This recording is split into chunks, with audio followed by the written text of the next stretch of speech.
Now it's a sermon. I want to warn you that I did not have a lot of headspace when I was writing this sermon, but I so wanted to be here with each one of you, especially little Alexander, but I see he's not here today. So I'll come back next week. Hope he'll come, Esther's new baby. So I just want to say to him, welcome to the world, buddy. It's a crazy place, but it's good. Historians believe this phrase, April showers bring May flowers, may date back to a 1610 poem, which contained the lines, sweet April showers, dew spring May flowers. A longer phrase, March winds and April showers bring forth May flowers, has also been traced back to 1886, over 100 years ago. I'm sorry, that's my phone dinging. If anyone wants to turn it off, you can. I guess I didn't really know how to turn it off because it's still dinging. Anyway,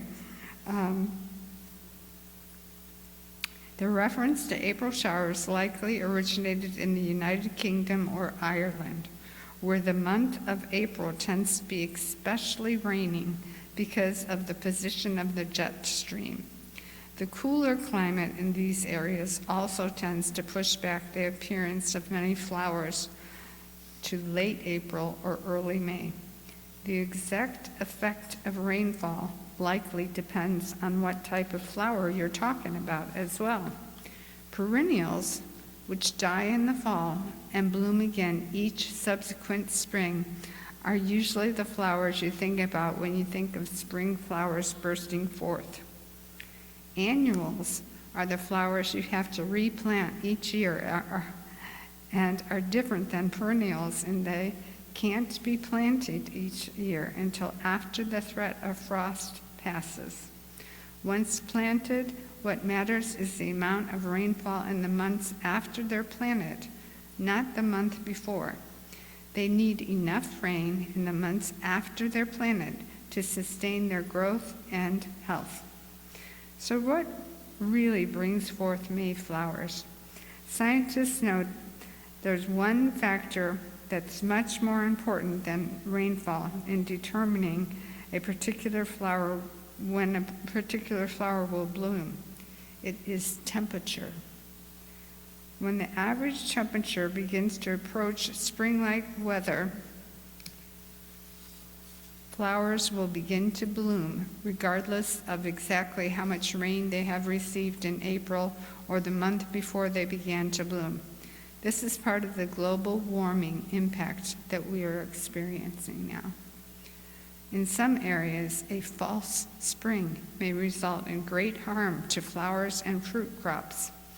Early warm spells may trigger flowers to begin to bloom. If those warm spells are short-lived and are followed by a brief, hard frost, flowers and fruit trees may even die and not bloom again until the following year. So what about you? Do you mind the rain? Do you cherish it? If you're planning a picnic or a special event outside, a forecast of rain is probably not good news. However, if you're a gardener, hoping for a good growing season, on the other hand, you might look forward to the rain. No matter how you feel about it, there's no reason to let it get you down or keep you inside. There's plenty of fun to be had in the rain. I want to tell you a little story about the rain. When Scott, my oldest son, was a baby, and my 6-week pregnancy leave at the psych hospital where I worked was about to end, I panicked. We were not in a financial position for me to quit working. I didn't have any relatives close to watch him, so what were we going to do? Well, my medical director at the hospital told me about the babysitter she had used for her son. My medical director was definitely a pain in the, you get it. She was awful. She was very loud and in your face when she talked to you and told you what you should be doing. So, but she definitely raved about this babysitter. So I called her up. Her name was Pat. I figured if she could work for my medical director, who insisted Pat change the baby sheets every day, I figured if Pat could work for her, she would have no problem working for me. So I told Pat I was looking for a full-time babysitter for my newborn. Could she stop by the next day so I could interview her? She said, sure, and promptly arrived the next day at our agreed time. I noticed she rode her bike over to my house. She said she didn't have a driver's license or a car. I asked her sincerely and gently, what do you do when it rains? She looked at me like I was crazy, like I had lost my mind. She said, well, I have rain gear. Of course she did.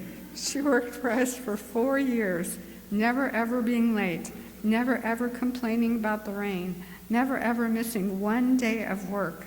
She was wonderful and fully embraced life. We were lucky we found her with an opening in her schedule. She had room for one more baby, ours.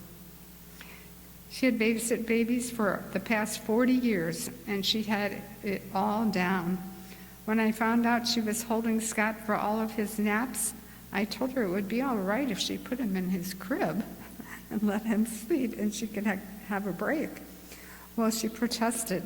I always hold the babies I work with for their naps. She said it's better for the baby, it keeps them calm, and she was right. Scott never, this is a true story, never cried. Because as soon as he made a little whimper, she went over and took care of him. And we learned to do that too. So he never cried. He was always a happy, calm baby. I used to think to myself, what is so hard about parenting anyway? But then I had my second baby. And we moved out to the suburbs, and Pat couldn't come and live with us because she had to take care of her 100-year-old mother. So I want to encourage you to get out your rain gear. Grab an umbrella and explore the outdoors to see what things look like during a nice rain. Have fun. My medical director at the hospital still remained a pain in the, but I am still very grateful for her recommendation of Pat. Now to change the subject a bit. The 7-person crew of the space shuttle performed 80 microgravity experiments. NASA scheduled the shuttle to land February 1st, 2003. However, as you may recall, a problem with the insulation on a wing caused the craft to break apart before touching down. There were no survivors. All 7 astronauts perished, including schoolteacher Krista McAuliffe. Since her passing, the U.S. and India have given her several awards. NASA gave her the Distinguished Service Medal. They gave her the Congressional Space Medal of Honor. They named an asteroid, a hill on Mars, memorials, buildings, and spacecraft in her honor. Are you inspired by women who do amazing things? I am.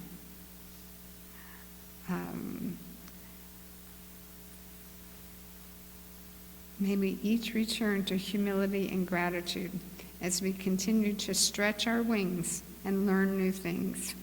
If you are metaphorically in the April showers part of your life, do not despair. May flowers are just around the corner. I also want to say a word or two about personal showers that bring May flowers. I just got back from Sacramento, visiting my mom and dad for several days. My dad is hearty and strong at 94 years old. His brain was quick as a whip, as they say. My mom, not so much. She was slow and confused for most of the time I was there. The nurse asked her who my dad was, and she said she didn't know. And the nurse said, "This is your husband." And she said, "I don't have a husband." That hurt my dad tremendously, knowing they had been together over 50 years. He started questioning if he had misused his time on earth. He cried and cried as he realized she was his top priority, but he was not hers. When the nurse asked about who this man was, again, my mom said she didn't know. She'd never seen that man in her life. She did remember me and my sister, but only on the surface level. "Where do you live now?" she asked me. I said, "Houston." And she said, "Houston, Texas? What are you doing here?" She was in the hospital with a broken leg and was not very good at putting words together and making sentences. She kept asking where she was and when she was going home. The doctor said, mostly to me and my sister, "She's never going home. She has dementia and will never be released to home." So I felt trapped in April showers. Both my sister and I just cried. So I hope this part of her life blossoms into May flowers. I am looking for hope anywhere. I didn't know that this trip to California would be the last time I saw my mother alive, but it seems that that's the way it is. April showers, metaphorically, were pouring down on all three of us, me, my sister, and my dad. How about you? Would you like to fly into space or do some amazing other accomplishment? I encourage you, dare to dream big. Life is short. Let's learn from and be inspired by the Krista McAuliffes of the world. Go towards stuff that is scary and practice not running away from it. To this I say, you are so worth being brave, whatever the circumstance. And remember, the April showers are brief. May flowers come to you soon. Blessed be, and amen. Thank you.